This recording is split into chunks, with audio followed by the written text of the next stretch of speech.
अरे भैया चलो पीछे को ले ले, पीछे को, अभी पूरा माल इसमें भर देगा तो अपने माल का नुकसान हो जाएगा।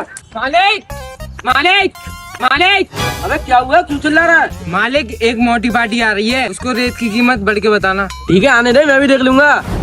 मैं अपने हिसाब से काट कर लूंगा। अरे भाई साहब, अपन को 5 ट्रॉली रेता चाहिए अपनी बगल वाली बिल्डिंग के पीछे। मिल जाएगी बाबूजी। अब ये बता, एक ट्रॉली रेता की कीमत कितनी है? ट्रॉली पड़ जाएगी आपको 10,000 रुपए। अरे तू पागल हो गया है क्या? उधर गया था 5,000 रुपए ट्रॉली बता रहा था, इधर गया वो भी 5,000 बता रहा था, तू 10,000 रुपए क्यों बता रहा है भाई? इसने बोला मुझे, ये बोल रहा था कि अमीर आदमी पागल होते हैं, उनको जितने पैसे बताओ वो उतने में माल लेके चले जाते हैं। इधर गाल कर तेरे इधर कामों का भड़का रहा है इसको। अब तू बता कितने रुपए ट्रॉली लेगा? भाई जो रेट चल रही है 5,000 रुपए ट्रॉली। भिजवा दे फिर जल्दी फटाफट।